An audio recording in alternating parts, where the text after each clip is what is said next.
रुक करेंगे छत्तीसगढ़ के दो शहरों का, राजधानी रायपुर और दुर्ग का, जहां से हमारे सहयोगी रिपोर्टर्स लाइव जुड़ रहे हैं। रायपुर से मोहन तिवारी और दुर्ग से अनुभूति हमारे साथ जुड़ रही हैं। सबसे पहले राजधानी का रुख कर लेते हैं। मोहन, बीरगांव की बात करें तो यहां तो कांग्रेस ने शुरू से ही बढ़त बनाए हुए रखी है। अभी भी कांग्रेस काफी आगे चल रही है, क्या है अपडेट?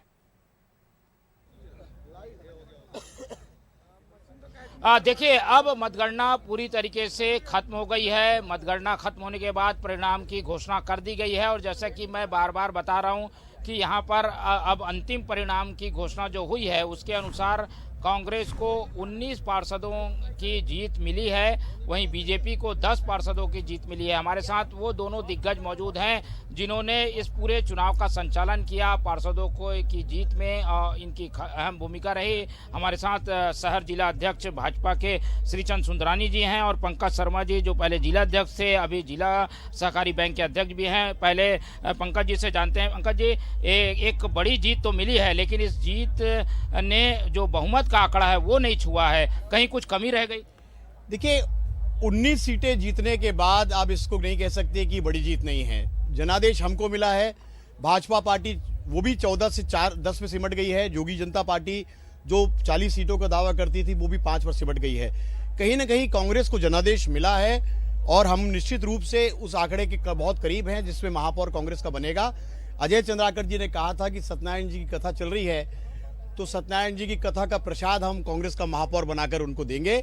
और जो बाप बेटे की सिंडिकेट की बात करते थे, बाप बेटे की सेवा रंग लाई है और 19 सीटों के साथ कांग्रेस सबसे बड़ी पार्टी बन गई है। क्या अब किस तरीके के साथ लेंगे, किनको साथ लेंगे, क्योंकि बहुमत के लिए अभी 2-3 पार्षदों की जरूरत है? लगभग हमारे सारे निर्दलीय साथियों का संपर्क हमसे है और हमको पूरा विश्वास है कि कांग्रेस का महापौर बनेगा। पर हमारा एक दावा जो था कि भाजपा की बी पार्टी जोगी जनता पार्टी है, अब इस चुनाव में ये देखना है कि क्या भाजपा और जोगी जनता पार्टी मिलकर चुनाव लड़ती है।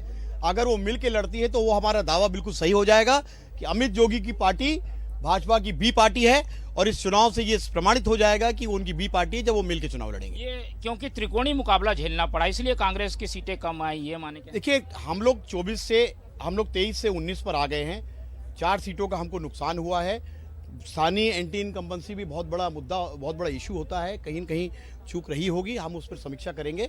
लेकिन आज का जनादेश कांग्रेस के पक्ष में है और कांग्रेस को 19 सीटों के साथ जनता ने सबसे बड़ी पार्टी के रूप में बनाया है। बिल्कुल, हमारे साथ यहाँ पर श्रीचंद सुंदरानी जी भी हैं। सुंदरानी जी, आपने सुना जिस ढंग से कांग्रेस कह रही है कि वो अब महापौर बना लेगी, ऐसे में आप लोग क्या करेंगे? कोई गठजोड़ बनेगा क्या महापौर बनाने के लिए? देखिए, ये अभी कहना जल्दबाजी होगी क्योंकि 19 सीट पे कांग्रेस पार्टी है, 24 सीटों पे कांग्रेस पार्टी थी और यह जीत को चुराई हुई जीत है। प्रशासनिक और शासन तंत्र से हम चुनाव में पीछे रहे हैं। हमने कांग्रेस पार्टी से चुनाव नहीं हारा। कांग्रेस पार्टी अगर चुनाव लड़ती होती तो निश्चित रूप से भारी बहुमत से भाजपा जीतती।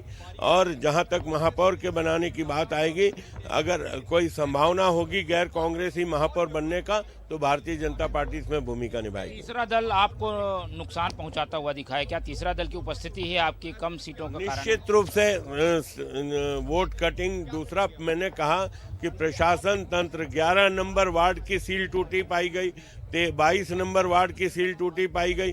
30 नंबर वार्ड का हमारा प्रत्याशी जीत चुका है, उसको फॉर्म 21 दे दिया गया, उसके बाद भी उसकी जीत डिक्लेयर नहीं की जा रही है। कहीं ना कहीं प्रशासन कांग्रेस की जेब में था, प्रशासन कांग्रेस के इशारे पे काम कर रहा है। महापौर के लिए अभी भी उम्मीद बाकी है? देखिए, राजनीति में उम्मीद आखिरी क्षण तक रहती है।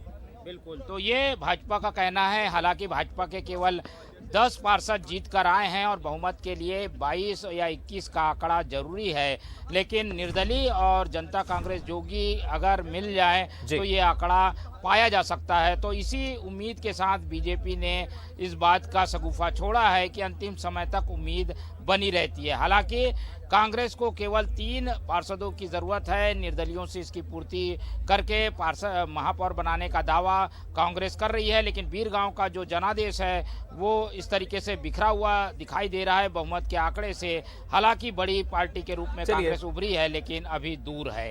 जी। पूर्ण बहुमत किसी को नहीं मिला है यहाँ, लेकिन अपडेट यही है कि 19 वार्डों में कहीं ना कहीं कांग्रेस के पार्षदों ने जीत हासिल की है। ये एक जरूर बढ़त है, लेकिन बीजेपी जो बात कह रही है मोहन, देखना होगा। ये संभावनाओं का खेल काफी मुश्किल नजर आता है। बीजेपी की अभी 10 सीटें। आप बने रहें। दुर्ग का भी हम रुख कर लेते हैं। अनुभूति हमारे साथ बनी हुई है। अनुभूति, दुर्ग को लेकर क्या है ताजा आंकड़े, अभी तक के जो परिणाम आए हैं, क्या है वो परिणाम, क्या कह रहे हैं?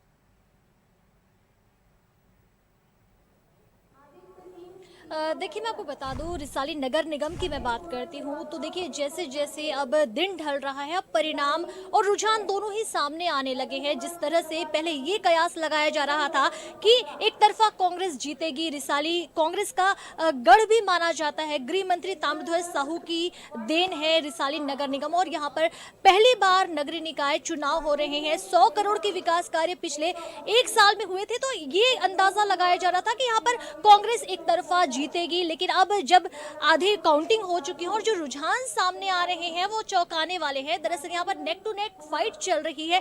16 पे भाजपा और 16 पे कांग्रेस जो है वो बढ़त बनाए हुए हैं। इसके अलावा अगर बात करूं तो 8 जो वार्ड है वहां पर निर्दलियों का बोलबाला नजर आ रहा है। ये बातें जरूर सामने आ रही थी कि निर्दलीय इस बार बड़ी संख्या में आएंगे, लेकिन ये बिल्कुल उम्मीद नहीं थी कि कांग्रेस और भाजपा के बीच बराबरी की फाइट होगी। तस्वीर फिलहाल क्लियर नहीं है, आधी काउंटिंग हुई है, आधी काउंटिंग अभी बाकी है, तो फिलहाल बहुत जल्दबाजी होगी परिणामों की बात कहना। लेकिन काफी दिलचस्प हो चुका है ये मुकाबला। जिस तरह से पहले अंदाजा लगाया जा रहा था कि ये कांग्रेस का गढ़ है, कांग्रेस ही जीतेगी और तकरीबन 4 बजे तक लगभग जीत घोषित हो जाएगी, तो लगभग ऐसी तस्वीर फिलहाल तो नजर नहीं आ रही है। फिर बात करूं अगर मैं भिलाई नगर निगम की, तो भिलाई नगर निगम में कांग्रेस 37 सीटों पर बढ़त बनाए हुए हैं, वहीं भाजपा जो है वो 21 सीटों पर लीड कर रही है और वहीं 11 निर्दलीय जो है वो भी अपने अपने वार्डों में बढ़त बनाए हुए हैं। तो फिलहाल अभी आधी गणना बची हुई है, तस्वीरें कुछ देर बाद स्पष्ट होने लगेगी, लेकिन मुकाबला काफी दिलचस्प है। जो कांग्रेसी जो बड़े नेता हैं उनकी प्रतिष्ठा दांव पे लगी हुई है, साथ ही साथ जो भाजपा के दिग्गज है उन्होंने भी यहाँ पर अपनी पूरी ताकत झोंकी थी। तो नजरें सभी की यहीं पर बनी हुई है कि आखिर परिणाम क्या होता है।